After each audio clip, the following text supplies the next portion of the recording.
Good morning students. आज से आप सभी का एक फ्रेश न्यू बैच स्टार्ट किया जा रहा है और इस बैच का पर्पस होगा आप लोगों को इंग्लिश सिखाने के लिए। इस तरह हम कह सकते हैं कि इस बैच का नाम होना चाहिए इंग्लिश सीखें। क्या नाम होना चाहिए? इंग्लिश सीखें।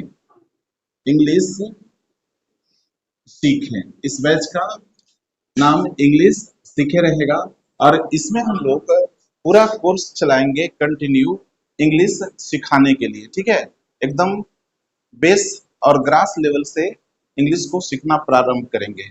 डियर स्टूडेंट्स, अगर आप लोग इस बैच को ज्वाइन किए हैं तो एक ही पर्पस हो सकता है आपका कि इंग्लिश सीखें। इंग्लिश सीखने के लिए मेरे हिसाब से 3 स्टेप में आपका जो इंग्लिश सीखने का पर्पस होगा वो पूरा होगा।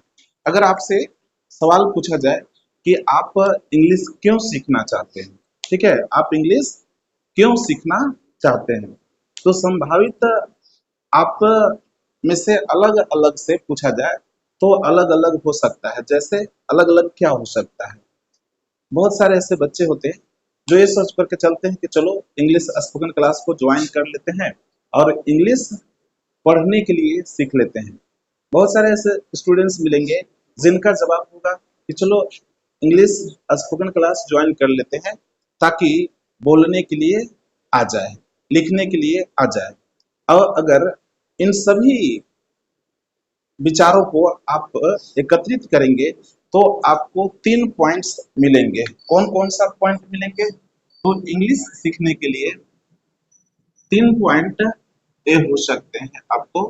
पहला पॉइंट होगा कि इंग्लिश पढ़ना।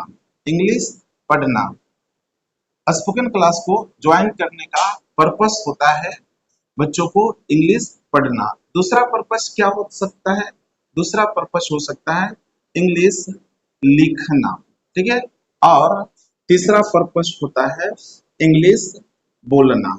और मुझे यकीन है कि इन्हीं तीनों पॉइंट में से आपके जहन पे और कोचिंग ज्वाइन करने का पर्पस होगा स्पोकन क्लास को, या तो आप पढ़ना यानी कि अंग्रेजी पढ़ने के लिए सीखना चाहते हैं, या फिर लिखने के लिए सीखना चाहते हैं, या फिर बोलने के लिए सीखना चाहते हैं। ठीक है, इंग्लिश बोलने के लिए सीखना बहुत बड़ी मतलब बहुत विद्यार्थियों को या लोगों को सपना रहता है और बहुत में से इस सपने को पूरा कर पाते हैं और बहुत ऐसे हैं जो इस सपने को पूरा नहीं कर पाते हैं ना, और उसके लिए वो खुद जिम्मेवार होते हैं। बट आज की क्लास में इंग्लिश के तीनों स्टेप को पूरा करने के लिए आपको एक पैटर्न बताया जाएगा और इस पैटर्न से आप लोग अध्ययन करेंगे। बहुत सिंपल कुछ ही स्टेप।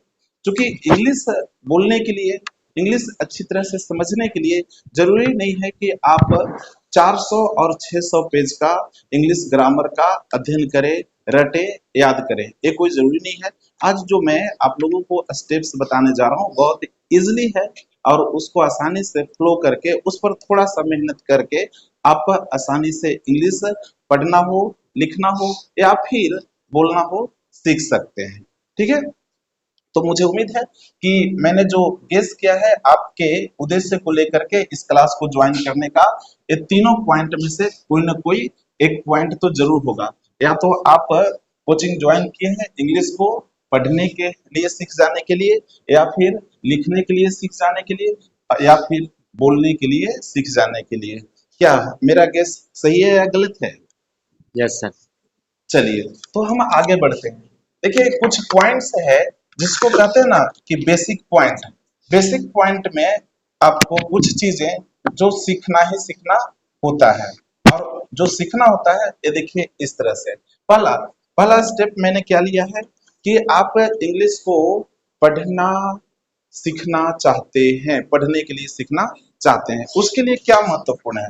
पहला स्टेप देखिए, जब आप चाहते हैं कि इंग्लिश आप अच्छी तरह से पढ़ सके और पढ़ने का मतलब ये नहीं होता है कि इंग्लिश न्यूज़पेपर या इंग्लिश किताब को, टेक्स्ट को, स्टोरीज को आप उठाएं और उसके लेटर्स को साउंडली आप प्रोनाउंसिएट कर दे। ये पढ़ने का पर्पस नहीं होता है। पढ़ने का पर्पस होता है उसके फैक्ट को, उसके जो सब्जेक्ट है, मेन टॉपिक है, उसको समझना, ठीक है। और उसके लिए महत्वपूर्ण पॉइंट्स होता है, बस 5 स्टेप पर, अगर 5 स्टेप को फॉलो कर लेते हैं तो आप इंग्लिश न्यूज़पेपर को या फिर इंग्लिश किताब को आसानी से पढ़ सकते हैं और समझ सकते हैं उसे। पहला है रीडिंग। चूंकि अब कोई भी लैंग्वेज को सीखने जा रहा है तो महत्वपूर्ण होता है कि उसका, उस लैंग्वेज का रीडिंग करें, या न्यूज़पेपर हो, किताबें हो, उस भाषा का उसको रीडिंग करें। दूसरा है ट्रांसलेशन। चूंकि हम लोग हिंदी भाषी हैं तो जरूरी होता है कि ट्रांसलेशन रूल्स के माध्यम से उस भाषा को सीखें, यानी कि अंग्रेजी को सीखें। तीसरा स्टेप्स है वर्ड मीनिंग। किसी भाषा को सीखने के लिए वर्ड मीनिंग होना जरूरी है, वोकैबुलरी होना बहुत जरूरी है। और चौथा स्टेप है प्रीपोजिशन। प्रीपोजिशन ग्रामर का चैप्टर होता है एक प्रीपोजिशन, इसको सीख लेना जरूरी है। और लास्ट जो है पांचवा स्टेप वो है कंजक्शन। कंजक्शन कंजक्शन सीख लेते हैं।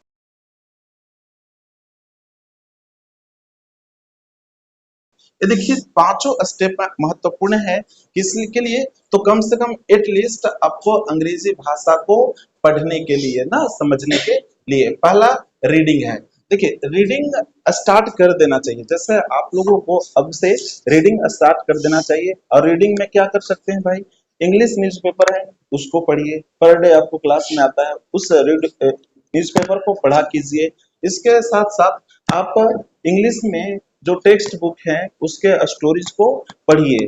अब इस बात को ध्यान मत दीजिए कि आपको पूरी तरह से पढ़ने पर वो बातें समझ में आ रही है या नहीं आ रही है, लेकिन रीडिंग स्टार्ट कर दीजिए, ठीक है।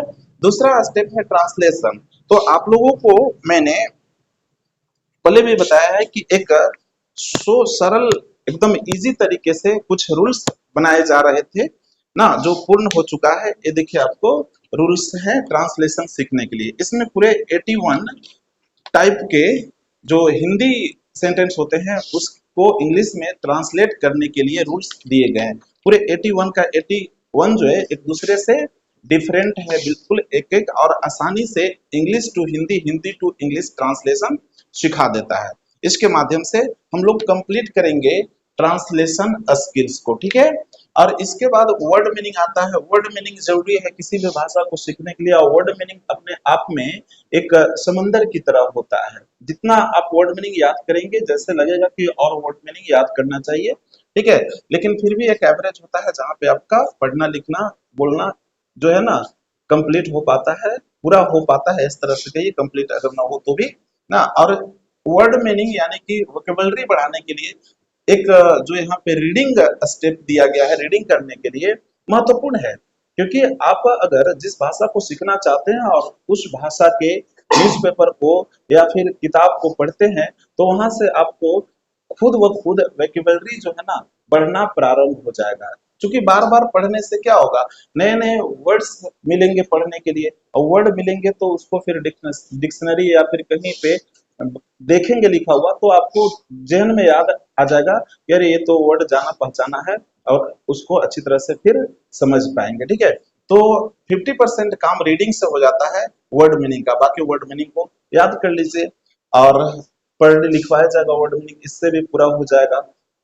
अगला है स्टेप प्रीपोजिशन। प्रीपोजिशन जो ग्रामर का एक चैप्टर है, ठीक है। प्रीपोजिशन, प्रीपोजिशन का हिंदी क्या होता है, संबंध बोधक अवयव। संबंध बोधक यानी कि प्रीपोजिशन जो है ना संबंध को बताने का काम करता है, संबंध को जोड़ने का काम करता है। किसका भाई, दो शब्दों का, ठीक है। प्रीपोजिशन का काम है दो शब्दों को आपस में जोड़ना।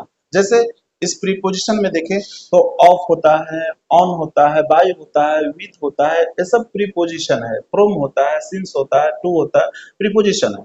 और ये दो शब्दों को जोड़ने के काम आते हैं प्रीपोजिशन, और इसको भी हम लोग स्पेशल क्लास देखेंगे इसको। अगला स्टेप और जो लास्ट है वो है कंजक्शन। कंजक्शन ठीक उसी तरह काम करता है जिस तरह प्रीपोजिशन करता है, बट दोनों में अंतर ये है कि प्रीपोजिशन दो शब्दों को जोड़ता है, जबकि कंजक्शन दो वाक्यों को जोड़ता है, दो सेंटेंस को जोड़ता है।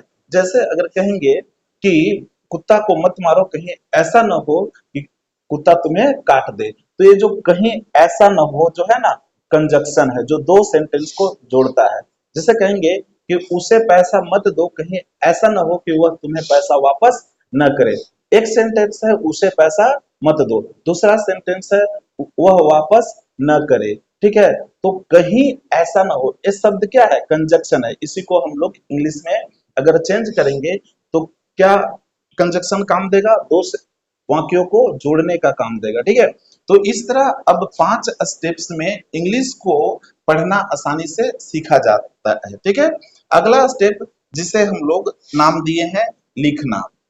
अगर आप लिखने के लिए, चूंकि लिखने के लिए भी जरूरत पड़ता है अपने विचारों को अगर पेपर पर उतारना हो, तो उसके लिए राइटिंग स्किल्स होना बहुत जरूरी है।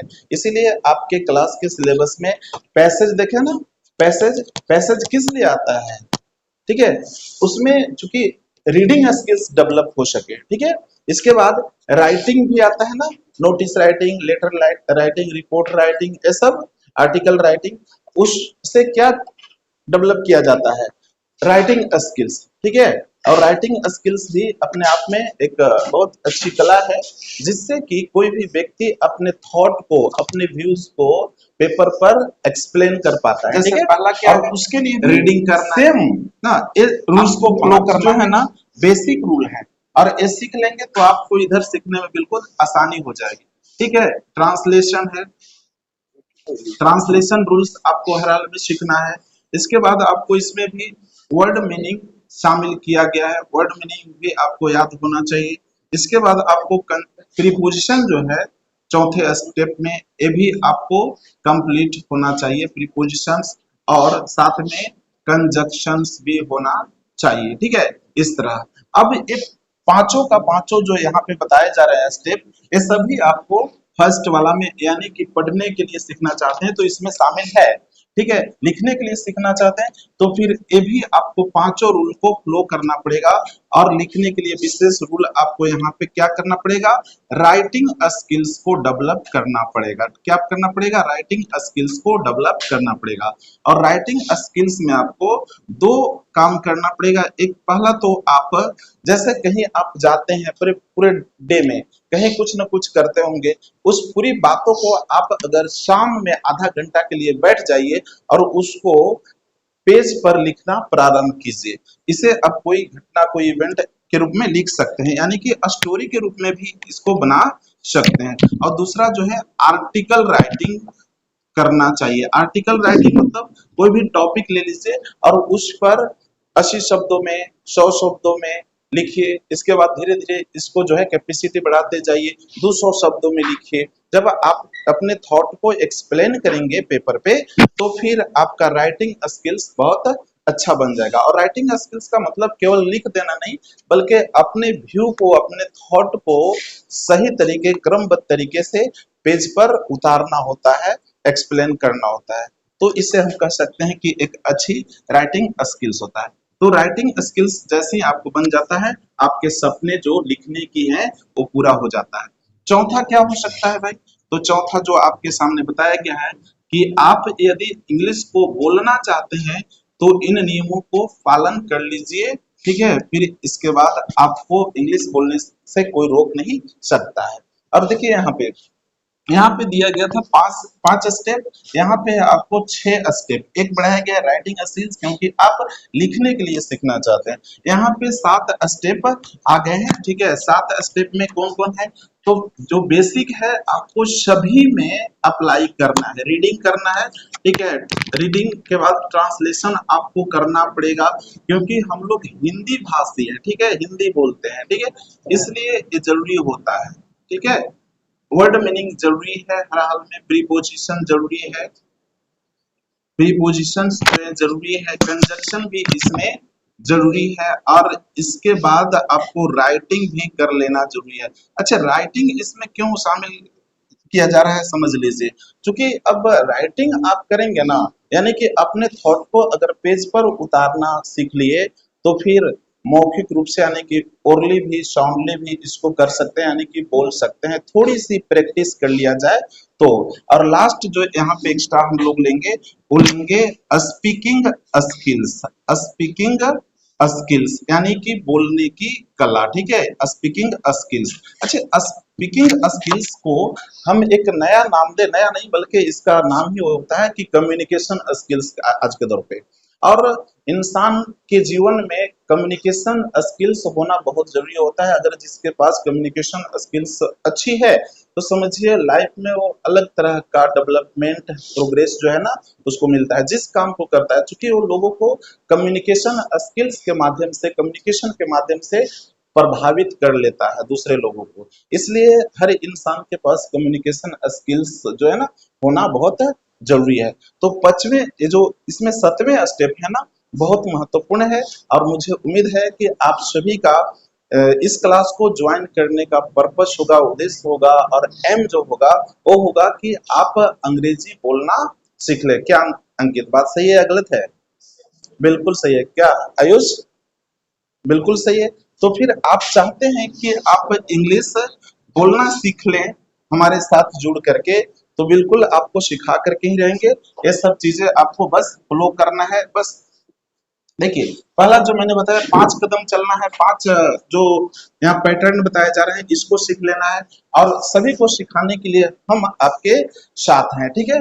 अगला स्टेप जो है इसमें भी आपको एक बढ़ा दिया गया है राइटिंग और इसमें एक बढ़ा दिया गया है स्पीकिंग। अब इसको हम लोग थोड़ा सा विस्तार से देख लें स्पीकिंग को कि स्पीकिंग करने के लिए क्या महत्वपूर्ण है। अगर स्पीकिंग स्किल्स आप लोग सीख लेते हैं यानी कि कम्युनिकेशन स्किल्स सीख लेते हैं तो आप लोगों के सपने पूरे हो जाएंगे, ठीक है। तो बढ़ते हैं आगे। देखिए, कम्युनिकेशन स्किल्स, कम्युनिकेशन स्किल्स इसके लिए क्या जरूरी है? कम्युनिकेशन स्किल्स के लिए समझ लीजिए इसको, इस पर आपको दो चीजों में काम करना है, ठीक है, दो चीजों में काम करना है। पहला स्टेप्स जो है इसके लिए वो है लिसनिंग। क्या है? लिसनिंग। लिसनिंग मीन्स बोले तो सुनना।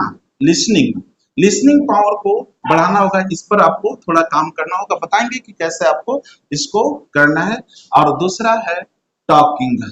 टॉकिंग, टॉकिंग मतलब बातचीत करना। इस इन दोनों पर क्या करना है? प्रैक्टिस करना है, ठीक है। दोनों प्रैक्टिकल का चीज है, प्रैक्टिस का चीज है। और प्रैक्टिस करके आप इन दोनों स्किल्स को डेवलप करके आप अपने कम्युनिकेशन स्किल्स को बेहतर कर सकते हैं, ठीक है। अब इसको फर्स्ट हम देखते हैं कि लिसनिंग को कैसे आप पूरा कर सकते हैं। तो लिसनिंग दो स्टेप में आप पूरा कीजिए, ठीक है।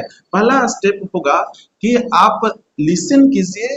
जैसे न्यूज बुलेटिन होते हैं ना, रेडियो, टीवी ना आदि में न्यूज बुलेटिन जो होता है वॉइस, उसको सुनिए जो इंग्लिश में आते हैं। उसको पर डे एक सीमा बना लीजिए कि हमको पर डे आधा घंटा के लिए या 15 मिनट के लिए न्यूज बुलेटिन को सुनना है तो सुनना है, ठीक है। इससे आपको लिसनिंग पावर बढ़ेगा और समझ बढ़ेगी। आप बहुत तेजी से इंग्लिश जो न्यूज में आते हैं ना, न्यूज बुलेटिन में, उसको आप समझ पाएंगे, ठीक है, एंकर की बातों को समझ पाएंगे। दूसरा है स्टेप कि आप स्टोरीज ना, स्टोरीज को सुनिए। यानी कि बहुत सारे सोशल मीडिया के प्लेटफॉर्म में इंग्लिश में स्टोरीज मिल जाएंगे और उन कहानियों को आप सुनिए। और सुनने से क्या होगा? लिसनिंग कैपेबिलिटी है ना वो बढ़ जाएगा, ठीक है। और अगला स्टेप जो है आपको प्रैक्टिस करना है वो करना है टॉकिंग के लिए। टॉकिंग के लिए आपको 4 स्टेप पर काम करना है। 4 स्टेप कौन कौन से हो सकते हैं? 4 स्टेप ए आपको है। पहला पहला स्टेप ए है कि आप टॉकिंग कीजिए। Talking to your self, your self. अब कहेंगे कि सर खुद से बात कैसे किया जा सकता है? तो हर इंसान खुद से बात करता है। कोई काम अगर उसे करना होता है तो अपने आप में सोचता है कि एक काम करना बेहतर रहेगा कि नहीं रहेगा, खुद से सोचता है पहले।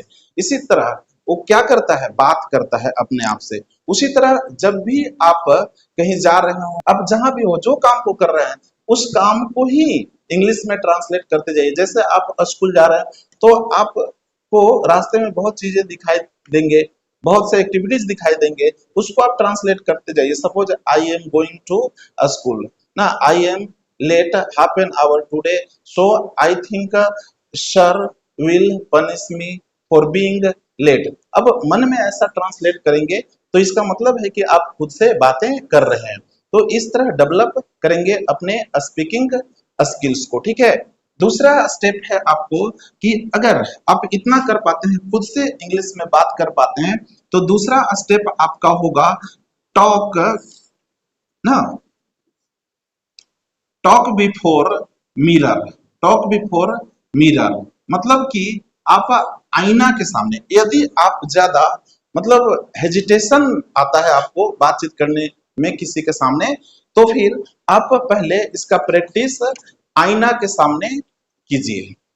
अब आईना के सामने आप खड़ा होंगे तो वहां एक आपके ही शक्ल का आपका एक दोस्त दिखाई देगा सामने, एकदम आपके सामने, और उससे बातें कीजिए। जब आईना पे ऐसे सीधे खड़ा होंगे ना, तो फिर आपका जब शक्ल आईना पे दिखेगा तो उसको ये मानते हुए कि वो आपका मित्र है, दोस्त है, और उससे टॉकिंग कीजिए। अब कहेंगे सर कैसे उसमें उससे बात करेंगे, तो सिंपली है, जो आपके मन में विचार आ रहे हैं हिंदी में, उसको आप इंग्लिश में ट्रांसलेट करते जाइए। और नहीं तो फिर काल्पनिक टॉकिंग कीजिए, ठीक है, इमेजिंग, ठीक है, इमेज कीजिए कि hi how are you my friend, no, yes I want to make you my friend, from today we are friend. इस तरह जब आप टॉकिंग उससे करेंगे ना, तो आपको क्या होगा, धीरे धीरे करके हेजिटेशन है वो खत्म हो जाएगा, और एट लास्ट आप में बहुत ज्यादा कॉन्फिडेंस आ जाएगा, और रियल लाइफ में भी आप किसी से आसानी से उसके सामने खड़े होकर के बात कर सकते हैं, ठीक है। और अगला स्टेप्स जो है वो है, इसके बाद मिरर वाला प्रैक्टिस आप कर लिए, तो टू अदर पर्सन, दूसरे व्यक्ति से खुल करके सामने खड़ा होकर के उससे फेस टू फेस नजर मिला करके ना, आई कांटेक्ट करके और बातें कीजिए। अब हो सकता है कि हल्की फुल्की 10% घबराहट हो, डोंट वरी, उसका टेंशन न रखें। गलत सही आप स्टार्टिंग कर दीजिए, बोलिए उसके सामने, फिर बोलते बोलते आप देखेंगे कि बहुत बड़ा इम्प्रूवमेंट आता है, और आप बोल पाते हैं, अपनी थॉट को एक्सप्लेन कर पाते हैं दूसरों के सामने, ठीक है। और लास्ट स्टेप करना है इस प्रैक्टिस में टॉकिंग के लिए, वो करना है कि जहां भी अवसर मिले पब्लिक स्पीकिंग कीजिए।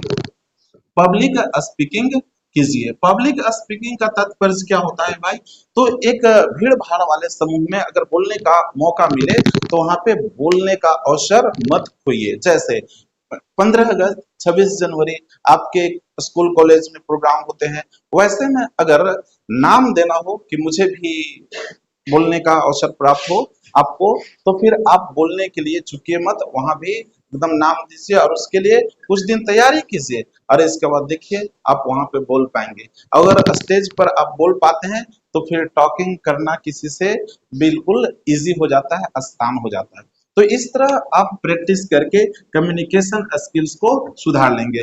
और ऐसे इनमें से बहुत सारे पॉइंट्स हैं जो आपको यहाँ क्लास में ही मिल जाएंगे, और कुछ पॉइंट है जिसको आपको घर पे प्रैक्टिस करना पड़ेगा।